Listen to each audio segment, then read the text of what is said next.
Ladies and gentlemen, I often start my videos with a kind of introduction, like an image that I use to explain from a different angle the content of the video. I'm not going to do this today. This video is about responsibility. The fragment that I will share with you in a moment is recorded on a cell phone by some students during lockdown, so in full COVID period, during a masterclass by, let's say, a famous name in the historically informed performance world. Not naming names, it doesn't matter. It's an authority.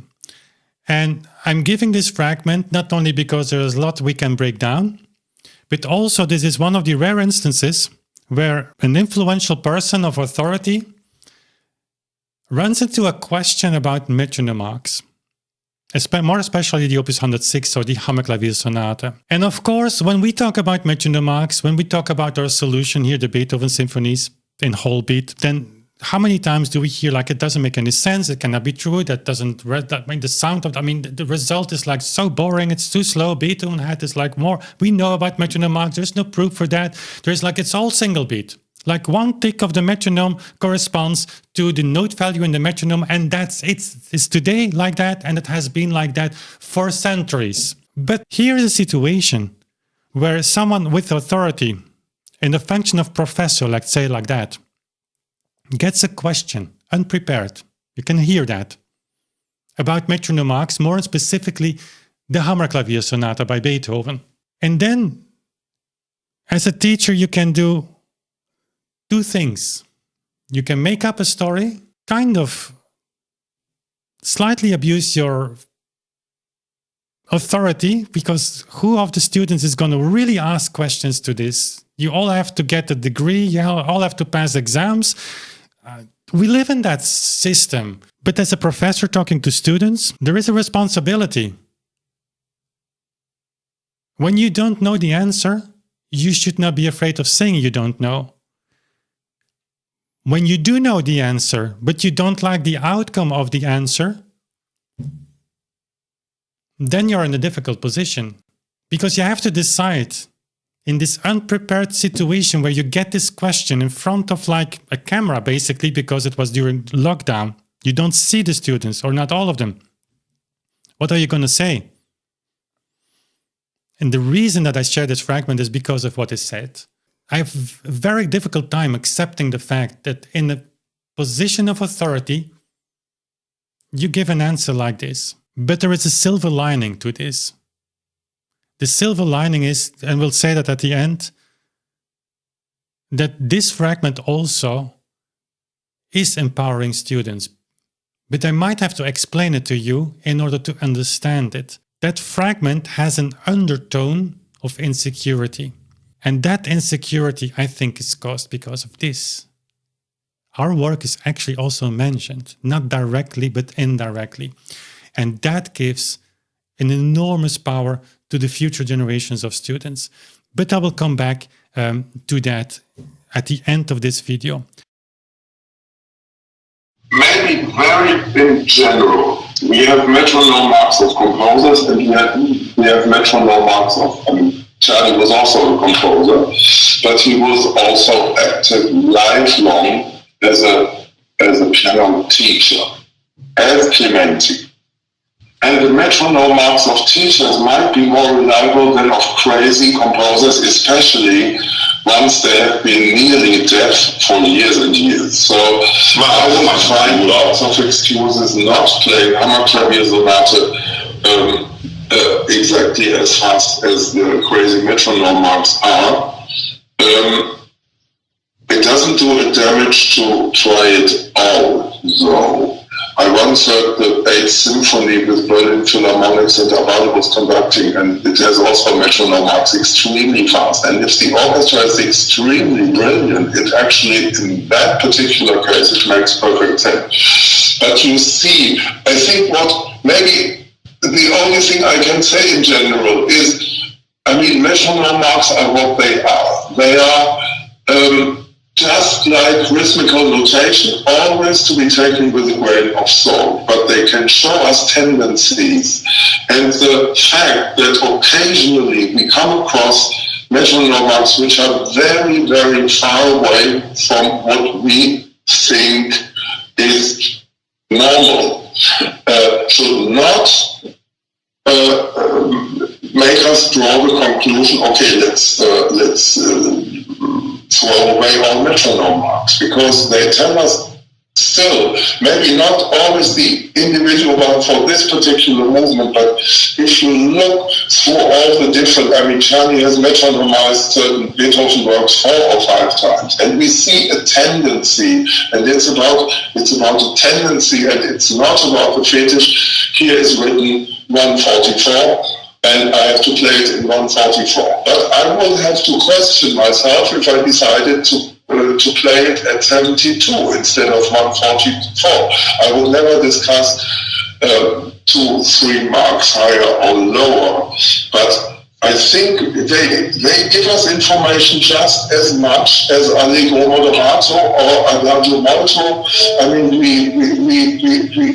they belong to the sonata, and I think it's a tricky question. Is a metronome mark less important than a note written in the piece? If you change one single note in a piece, no one will notice. If you completely change the tempo of the piece, you will maybe destroy the piece. I don't know. So it is not really possible to argue all metronome marks are of secondary importance, because one metronome mark tells us something about the whole piece, like Allegro or like Adagio. So to just discard them easily because there are some problems with some metronome marks is a bit, it's not really acceptable, I think. And you see, most of Czerny's metronomization makes sense. He was a teacher, and some, in the case of the 60 doesn't dare to change it, because for once we have a Beethoven metronome to change a Beethoven metronome mark. That's a sign of respect. But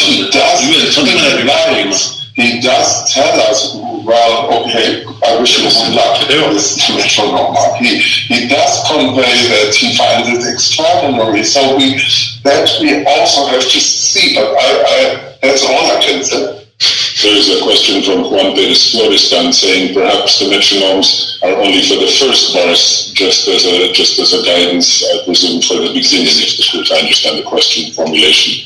Do you feel that's the case, for example, with the Hammerklavier sonata, that it's more indication of the very opening bars? Could be. That depends again, I think, very much on the motivical structure of a given piece. Obviously, in the sonata, not all the elements, not all the characters will be exactly in the same tempo. Could be, but still, if you start so fast, I don't know, 31, 38, I think it is, even getting considered. Okay, so Beethoven made a mistake, right? Beethoven didn't know how to metronomize his Hammerklavier sonata, while the metronomization was done for his student Ferdinand Ries. The Hammerklavier sonata was a gift, partly also written for the Broadwood piano he received. So there goes his magnus opus for piano works to London, to a group of musicians of the highest rank, sends his metronome marks, and where do we read the letters by these people?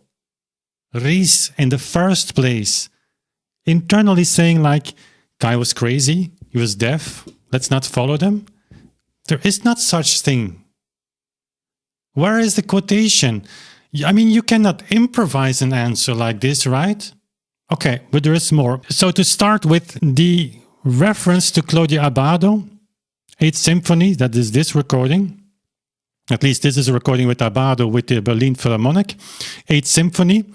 where he says like this was extremely brilliant, and it's possible that a brilliant orchestra, then it makes sense. Okay, but the Eighth Symphony is of course known to have crazy metronome marks. In the last movement, you have to play 17 notes per second, 17 per second, just to show you it's this tempo.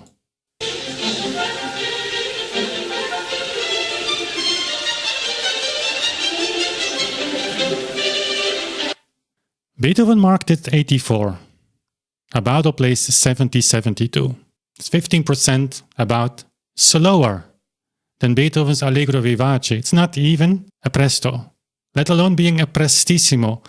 Even John Eliot Gardner says about this movement, it's unreachable. Norrington, same thing. It's all a joke, he said.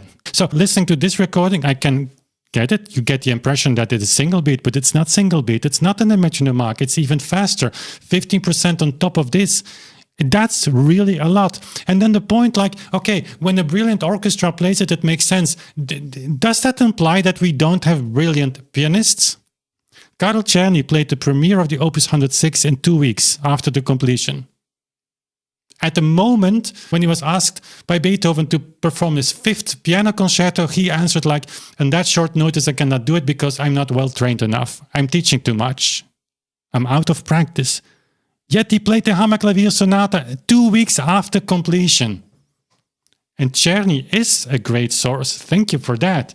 We're going to come back on that, but there is more.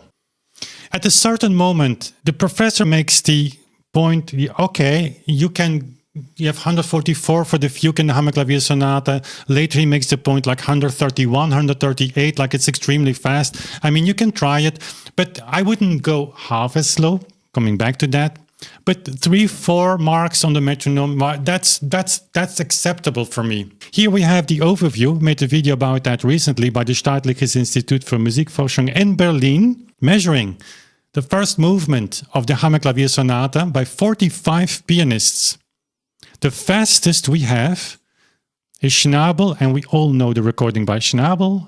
If you don't know it, just search for it and listen to it, and then you will realize that the Hammerklavier Sonata in 138, it's not realistic. It's not possible.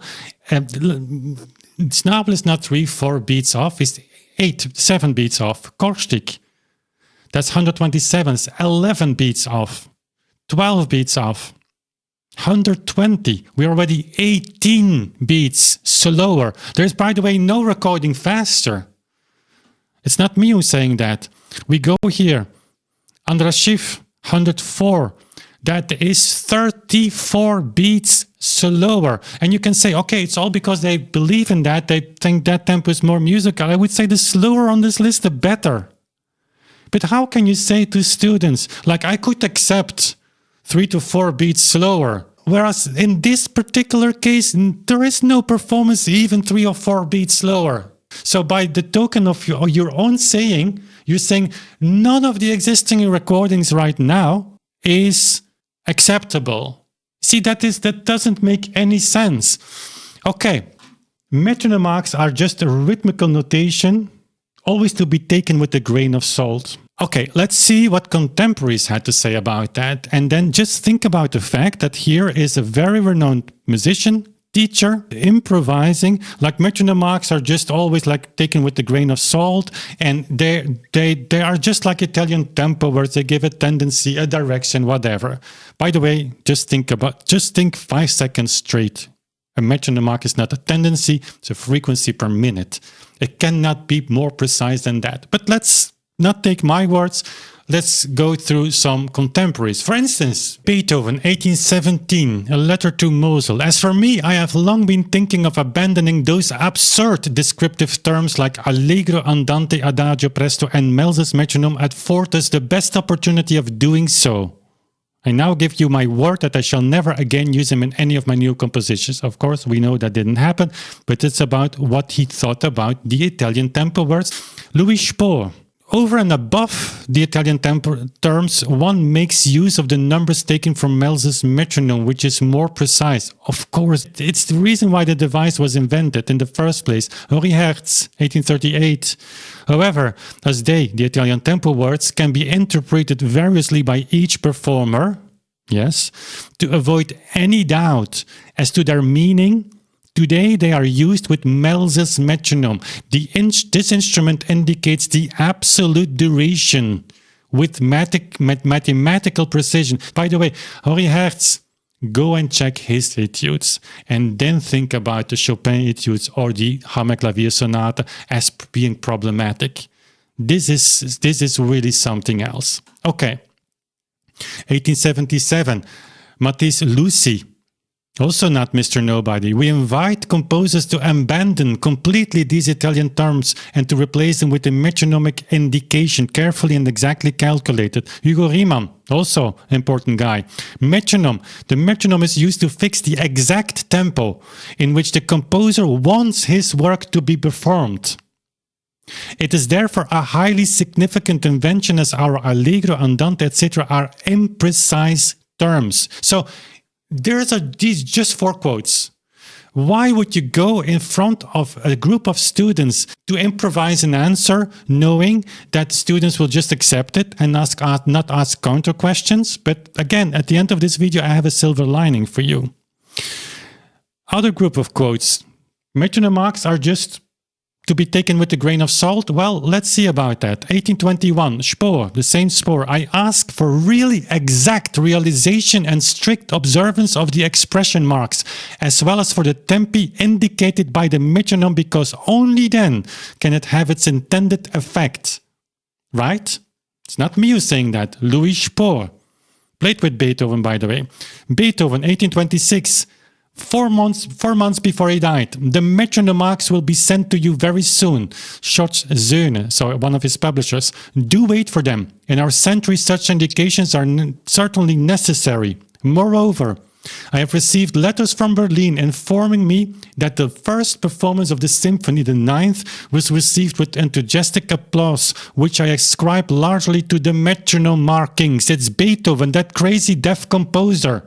In 1826. How is it possible that you come to say such things about the greatest composer of all times, the guy who composed the 9th Symphony?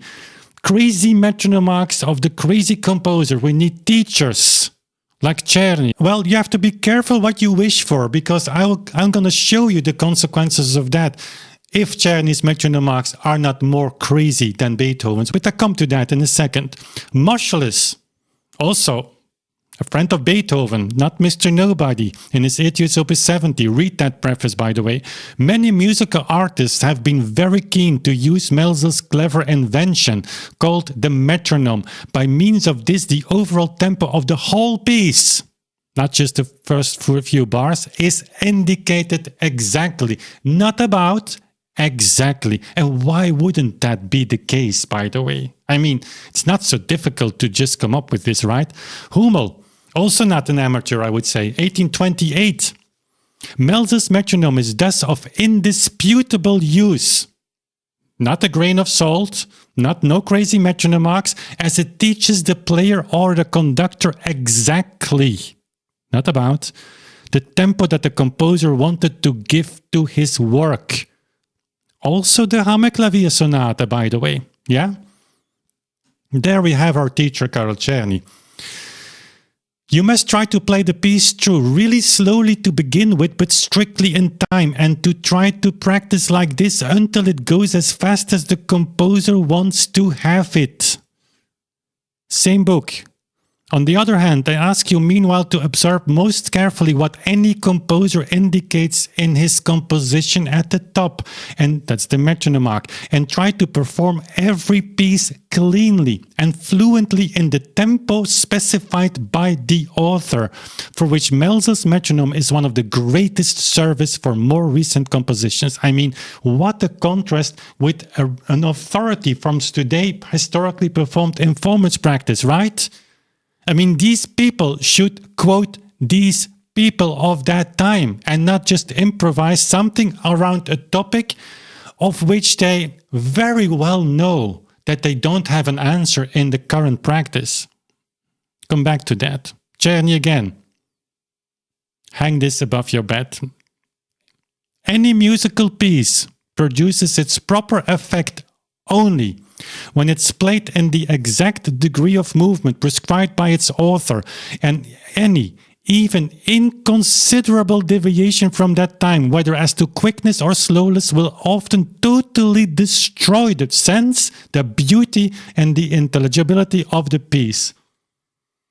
The crazy metronome marks, right?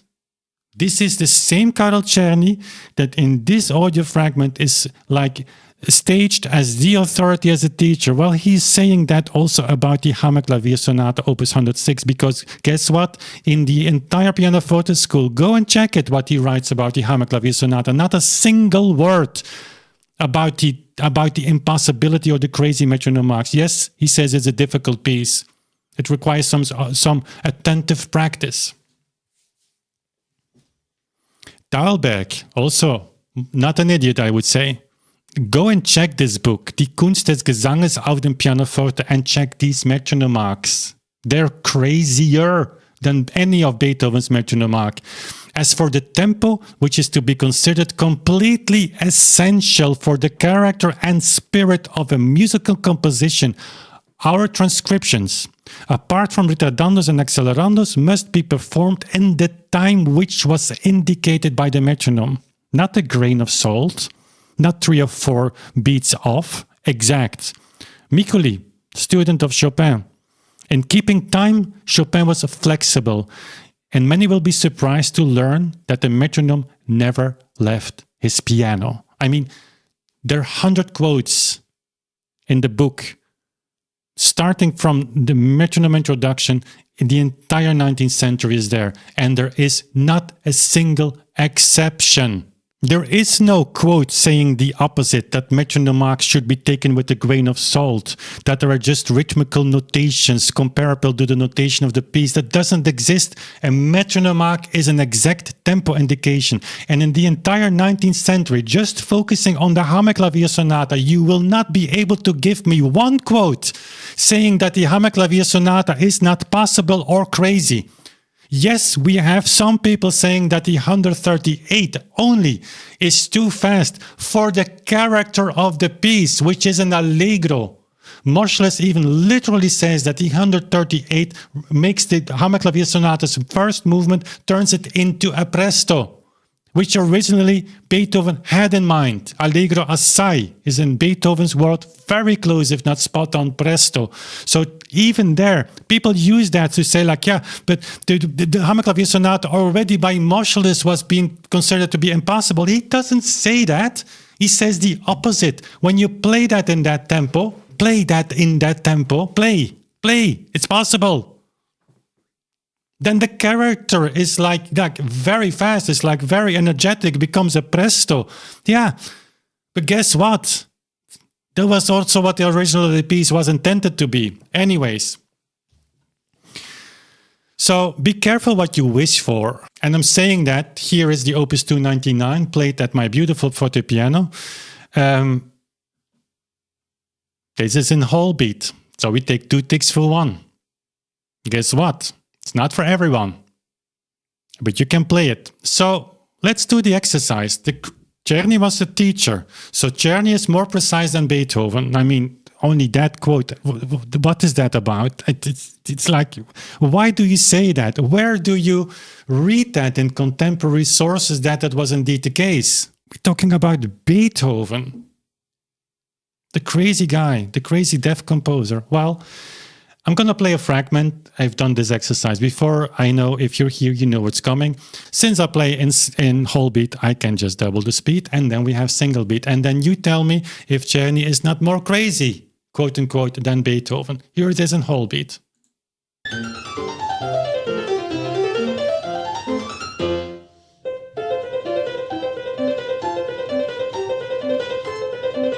Ready?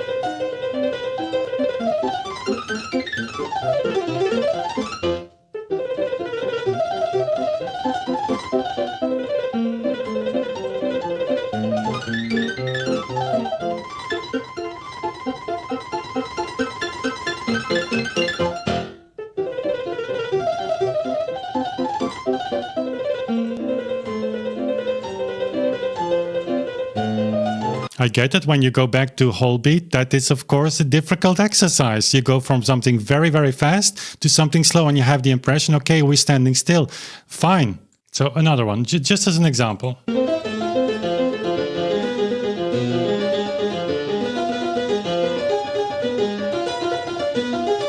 This is a single beat.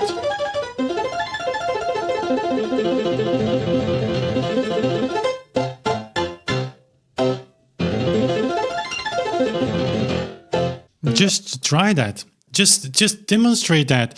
Because the whole concept of this lesson, of this answer to the question, what about these metronome marks, is given from the perspective that single beat, meaning the reading of the metronome with these results. If I double the speed of that video, that's what that has in mind. That's the implication. And so if you cannot demonstrate this, then what are you saying to your students? Why do you not just say like, I don't know? I don't know.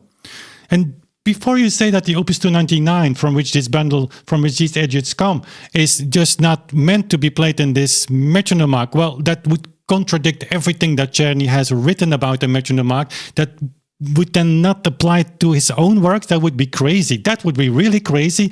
But we have shared the introduction, the preface of the Opus 299 enough for you to know that Czerny in the preface says you practice these pieces slowly first, but as long as necessary to arrive in a tempo that I have given. That's the metronome mark. So in the preface of this, also the daily exercises, he made that several times.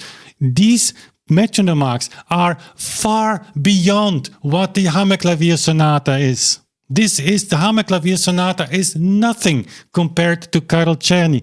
And if you want to go further, then go to Harry Hertz, go to Camille Saint-Saëns, just try these tempi, these metronome marks. That's crazy in single beat. This is unplayable.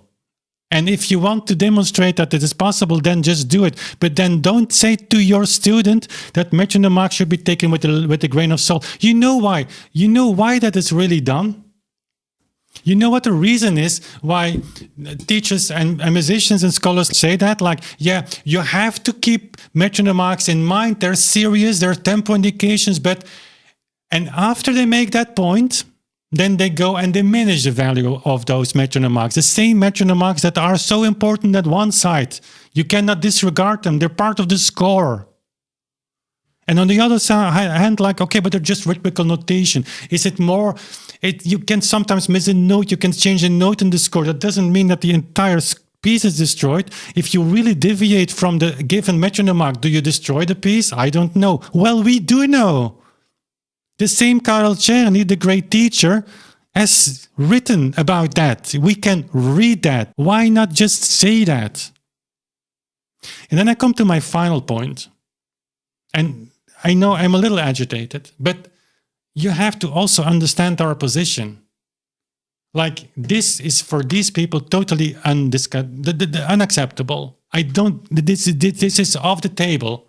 But this is the only Beethoven recording in tempo. That's the only Beethoven recording in tempo. And I want to say it a third time. It's the only Beethoven recording in tempo. Meaning the frequencies per minute that the metronome gives. For any other attempt, which is actually, there is only one other attempt, which is a single beat version, well, then we start with the idea like Beethoven's metronome was broken, or the guy was crazy and deaf and he didn't do whatever. Luckily we have Czerny. Well, be careful what you wish for. But I'm a little agitated because we are taking so much fire for something that is so logic, so simple. Again, I've said it before, you don't need to be a genius to solve all of these metronome mysteries. If you needed the genius to solve that, I wouldn't have solved it. And I didn't solve it. It's just like you take a metronome and you take 2 ticks for 1, just like physicists use a pendulum. There are no descriptions of that. Yes, they are. For instance, the Melzel canon. Just check it. Just read it like neutral from the idea that whole beat could exist. It's there, in front of your eyes. And if you don't accept that, then by all means, play the Czerny etudes. Play the Chopin etudes in tempo. It's not just enough like we play as fast as we can and the composers will be fine, because we know that single beat is the default position, right? No, it's not. As an historically informed musician, your duty, you're calling that upon yourself to go after the intention of the composer. And if just a student asks you the question, hey, what about the metronome marks of the Opus 106? Then 5 minutes long, there's like long word salad. It's nothing more than that. Can the metronome mark mean like just for the beginning, for the first 4 bars? Well, maybe it could, possibly. I mean, what is it? Of course not. Are you going to play a Czerny etude just the first 4 bars in tempo and then slow down? Well, news for you, the first 4 bars won't work either. Where is that written, by the way? But now I come to my final point, and that is something that should, if you are a student, should really empower you. Mentions in a certain moment, like if you have 144, which is the tempo of the fugue, quarter note 144, just an allegro. And by the way, Czerny gives the same tempo for the first, about the same tempo for the first invention of Bach, the famous one, 138. Also allegro. So just saying like the 138, the 144 for the Hammerklavier Sonate Fugue is by no stretch of the imagination an exceptional metronome mark. It's not. It's just a normal allegro. It's like a Bach fugue. Dum di da di da dum bum ba da da da dum. G minor fugue, just same tempo as the Hammerklavier Sonata. Why would it be so much different? Anyways, just saying. But by mentioning that you can go 3 or 4 beats faster, well, really, or slower. But if you play instead of 144.72, you should question yourself. Go back to the fragment and listen to that again. He makes that point. And I was shocked when I heard that, because he knows about this. And that's something that I underestimate. I sometimes think like I'm here in this room talking to you. I mean, this video will have like 2,000-3,000 views, maybe 5 if I find the right thumbnail and title. But more than that, maybe 10,000. Sometimes we had 15,000 views after a few months. That's great. But I do not realize that's a lot of people. And people like they know about this. They might disregard it immediately, but it pops up in his mind when he is under a certain pressure to answer something that he cannot answer from his background. But imagine this. In a few years, you will have the complete Beethoven keyboard works, not only the sonatas, everything. By Alberto, 30 CDs, plus 10, 40 CDs. You have the notation course, 25 hours of lessons. You'll have the listening guide to Beethoven's symphonies in whole beat. And you will have our book, between 600 and 700 pages. We are closing the manuscript very soon. You as a student, when you are in a masterclass or wherever, the teacher, the professor, the musician, the scholar, it doesn't matter, who is in front of you, does not know who of his students has listened to this, has listened to these videos, has read the book, and with the book I can guarantee you that's enough material to raise your finger and ask questions. And you will feel empowered, because this kind of, can I say, nonsense, whenever someone gets the question, they will think twice, because they won't know who in the audience has read the book, who has listened to this, who we actually prepared to ask the right questions. And the right questions won't go in a direction like, how many metronome marks do we have that are problematic? Just a handful. No, they go to the core. What is a metronome mark? Not something comparable with an Italian tempo word, not something you take with a grain of salt. Whenever a teacher says that, raise your finger and quote from the book, quote from this video. Say it's an exact tempo, especially given by the composer for future generations. That's you to play that work at the minimum in the tempo that he had in mind. Can you differ from that? Can you change that? Can you play much faster if you consider whole beat? Yes, of course. Much more difficult when you consider yourself to be part of the historically informed performance practice, because what are you doing? Your whole goal should be to reconstruct the intention of the composer, which is by no stretch of the imagination simple. But the only thing that can open that door, the front door that leads you to that idea of the composer, that intention, is the metronome mark. Without the metronome mark, there is no starting point. You won't reconstruct the intention of Beethoven's symphonies just by looking at the notes. That will make the notation course very clear. You need the metronome marks. And from there you start. It's also what these contemporaries of Beethoven and even later said time and time again. And that's the silver lining.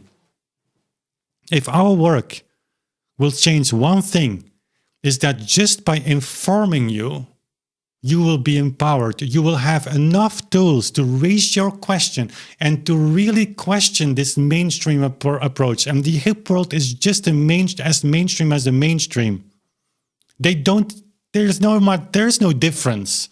It's not because you play on a fortepiano that suddenly you are in a completely new world. No, your world changes by the tempo. The slightest deviation of time, there's Professor Czerny, will completely destroy whatever. You have seen the quote. There starts your journey. And from there, you build the interpretation. And you have a zillion questions to answer and to solve. It's super fascinating. It's super fascinating because you know that you're close to what Beethoven, Chopin, Schumann, Mendelssohn, Brahms, you name it, had in mind. And so final point. How many times people say, yeah, those people are not peer-reviewed, they're not part of the system, they're not part of the academic world, we are. And I mean, I get also mails behind the scenes, you know. And then I hear something like that. He's struggling. He wants to get rid of this. What composers and professors, teacher Czerny, described as the most important thing, the exact tempo. You have to do that. And so he cannot fast enough skip that. And then the notion that someone who is not peer-reviewed, published, who is not part of this academic scholar world, whatever, has to solve that and has to even defend his position against so much BS, can I say it like that? I mean, Beethoven was not able to set a tempo for his Hammerklavier sonata. He was crazy and deaf. Anyways, sorry for the long rant. Sorry for the raising of my voice. I know some of you have problems with that. I'm sorry, I'm just a human being, like you. There is nothing more valuable than human beings, right? That enjoy music. And at the end, it's about that. No, I don't want everyone to play like us. I don't want everybody to play like this. Of course not. But when you claim authenticity in the sense of the intention of the composer and you're talking to students, you should do it in a way that it's not so easy to correct you by a simple musician like me. That's my take of this fragment. And if you think the same, leave it in the comment box below. And if you don't agree, leave it also in the comment box below. YouTube really appreciates your comments because it triggers the algorithm. And yes, of course, I'm making videos to be viewed and to be watched. What else do you think? I mean, of course, this Sunday afternoon right now, 6:15 p.m. and I promised my lovely wife Anya to be at home at 6. So I'll have to explain that I just will be arriving late. And she prepared a wonderful dinner and I know what. So say something nice about this video as an excuse for being late at dinner. That I would really appreciate a lot. Okay, enough about this. Let's finish the video by thanking you for being here, thanking my Patreons also for allowing me to make these videos. That was all I've got for you today. Thank you for watching. We see each other very soon again. Bye.